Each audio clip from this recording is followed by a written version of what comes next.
ये है मधुपुर की कहानी। ये गांव अपने इलाके का सबसे साफ सुथरा, हरियाली से भरा और खुशहाली से भरा गांव है। इसे सबसे स्वच्छ गांव होने की वजह से सरकार ने इस गांव के सभी लोगों को 50,000 का इनाम दिया है। गांव के सारे लोग खुशी से झूम रहे हैं, सब पार्टी के मूड में हैं। रिया, देखा ना हमारा मधुपुर कितना प्यारा है। इस बार भी हमने चमेलीपुर को पीछे छोड़कर 50,000 का इनाम जीत लिया। हाँ, हमने दिखा दिया कि मेहनत से कुछ भी हो सकता है। बिल्कुल, हम और भी मेहनत करेंगे, कस्बे में और हरियाली लाएंगे, तभी तो हमारा कस्बा और अच्छा बनेगा। सुना है इनाम के पैसों से गांव में और हरे भरे दरख्त लगाए जाएंगे। चलो अब थोड़ी सी मस्ती हो जाए। मधुपुर के सभी लोग जलसा शुरू कर देते हैं। नाच गाना मस्ती धमाल शुरू हो जाता है। जहाँ मधुपुर हरा भरा, साफ सुथरा और खुशहाली से भरा हुआ था, वहीं चमेलीपुर में हरियाली का नामो निशान नहीं है। यहाँ के दरख्त, फूल, घर सब कुछ बेरंग है।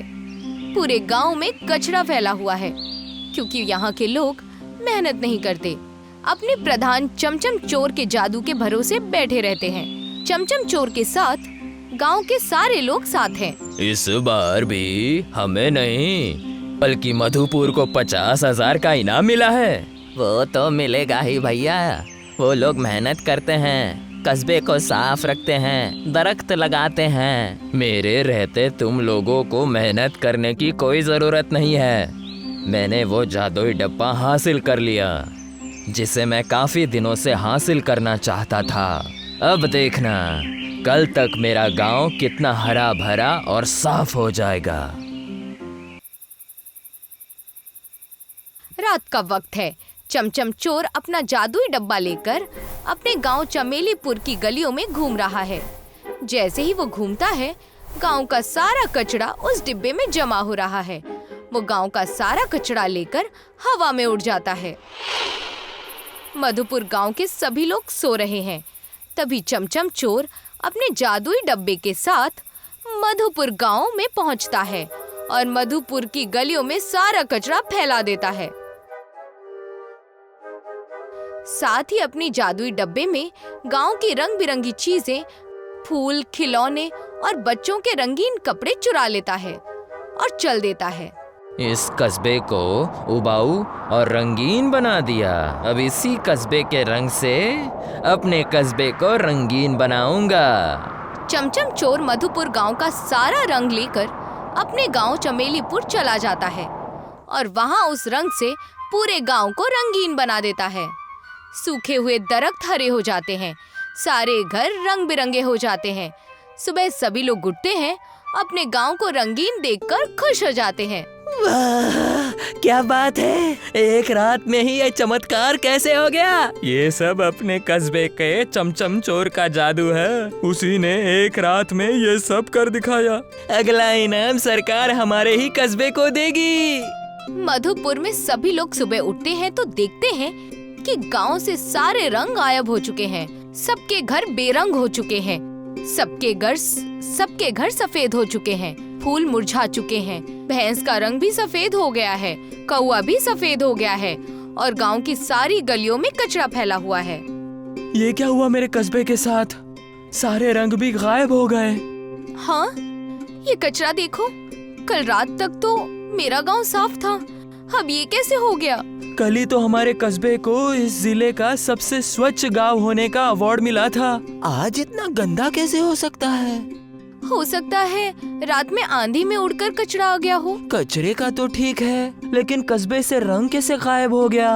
हमें फिर से अपने घरों को पेंट करना होगा, हरे दरख्त लगाने होंगे और गांव को साफ करना होगा। हाँ, इसके लिए हमें पूरे कस्बे का साथ चाहिए। मधुपुर गांव के सभी लोग गांव की साफ सफाई में जुट जाते हैं। कुछ लोग गांव के घरों को पेंट कर रहे हैं। गांव के लोग पूरे दिन मेहनत करके पूरे गांव को रंगीन बना देते हैं। अब देखो हमारा कस्बा कितना चमक रहा है। सब कुछ तो रंगीन बना दोगे, मगर सफेद भैंस, सफेद कौवे, उन्हें कैसे रंगीन बनाओगे? रात का वक्त है। मधुपुर के सभी लोग सो रहे हैं। तभी चमचम चोर अपना जादुई डब्बा लेकर आता है और पूरे गांव का रंग अपने डब्बे में चुरा लेता है। हरे दरख्त बेरंग हो जाते हैं, रंगीन घर सफेद हो जाते हैं। अब मजा आएगा। पूरा रंग लेकर जाऊंगा और अपने कस्बे को बहुत ही खूबसूरत बना दूंगा। फिर अगले साल मेरे कस्बे को पूरे 50,000 का नहीं बल्कि 1 लाख का इनाम मिलेगा। सुबह का वक्त है। गांव के सभी लोग उठते हैं और देखते हैं कि पूरा गांव फिर रंगीन हो चुका है। हरे दरख्त बेरंग हो चुके हैं, सबके घर भी बेरंग हो चुके हैं। आखिर ये हमारे कस्बे के साथ हो क्या रहा है? कल ही हमने पूरे कस्बे को सजाया, पेंट किया, हरे दरख्त लगाए, लेकिन रात में ही पूरा रंग गायब हो गया। हमें इसका पता लगाना होगा कि आखिर ये कैसे हो रहा है।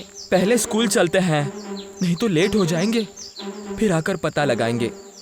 ऋतिक और रिया स्कूल पहुंचते हैं। स्कूल भी बेरंग हो चुका है, उसका भी रंग गायब है। स्कूल के कैंपस में लगे सारे फूल मुरझा चुके हैं। हमारा स्कूल भी रंगहीन हो गया है। अब तो पढ़ने में भी मजा नहीं आएगा। वो देखो, कितनी सारी मधुमक्खियां मायूस बैठी हैं। वो मधुमक्खी का छत्ता देखो, कितना दराज कद हो गया है। हाँ, कल से मधुमक्खी का छत्ता दुगना बड़ा हो गया है। चलो देखते हैं। नहीं, मत जाओ। मेरी मम्मी ने कहा है मधुमक्खियों को परेशान नहीं करना चाहिए, वरना वो शहद के साथ साथ डंक भी देती हैं। उसका शहद चुराने जाओगी तो डंक मारेंगे ही।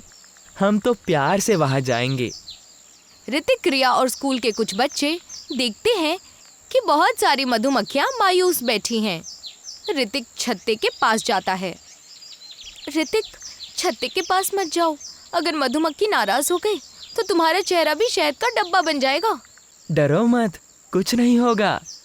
ऋतिक छत्ते के पास जाता है तो देखता है कि मधुमक्खी का छत्ता टूटा हुआ है। ऋतिक मधुमक्खी के छत्ते को प्यार से छूता है। जैसे ही ऋतिक छत्ते को प्यार से छूता है, उसमें से एक सुनहरी मधुमक्खी बाहर आती है।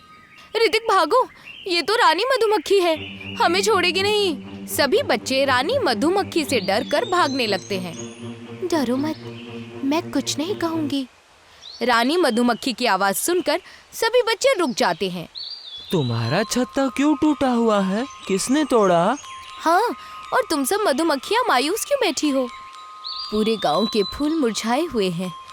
हम लोग शहद बनाने के लिए रस कहाँ से लाएंगे? हाँ, पिछले 2 दिनों से मेरे गांव के सारे हरे दरख्त भी बेरंग हो चुके हैं। हमारे घरों का रंग भी गायब हो चुका है। ये सब चमेलीपुर गांव के चमचम चोर का किया धरा है।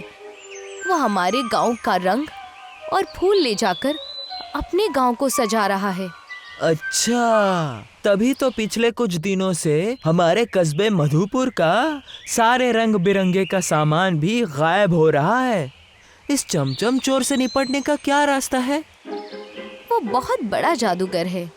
उसके पास एक जादुई डब्बा है, जिसकी वजह से वो गांव का सारा रंग चूस लेता है। हम लोगों को इससे बचने के लिए क्या करना चाहिए? इसका एक ही हल है। तुम लोग हम मधुमक्खियों के लिए फूल लाओ। फिर हम मधुमक्खियाँ गांव के चारों ओर एक बड़ा सा छत्ता बनाएंगी, जिससे वो चमचम चोर मधुपुर गांव नहीं आ पाएगा। ये सुनकर रिया और ऋतिक अपने दोस्तों के साथ दूसरे गांव से फूल लाने के लिए निकल जाते हैं। खुद सारे फूल तोड़कर लाते हैं। ये देखकर सभी मधुमक्खियाँ खुश हो जाती हैं और सारे फूलों से रस चूसने लगती हैं। सभी मधुमक्खियाँ फूलों से रस चूसकर गांव के चारों ओर एक बड़ा सा छत्ता बनाती हैं। अब मधुमक्खियों ने हमारे कस्बे को अपने छत्ते से महफूज कर लिया है। हमें अपने कस्बे को फिर से खूबसूरत बनाना चाहिए। हाँ, चलो घरों को पेंट करते हैं और हरे सुंदर फूलों के दरख्त लगाते हैं। मधुपुर के सभी लोग मिलकर गांव में सफाई का काम करते हैं और हरे दरख्त लगाते हैं।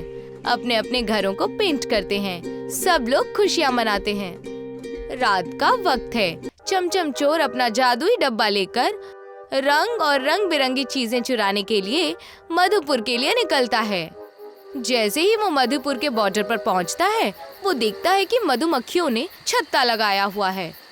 जैसे ही वो उस छत्ते को पार करने की कोशिश करता है, मधुमक्खियां उस पर टूट पड़ती हैं। चमचम चोर वहाँ से जान बचाकर भागता है।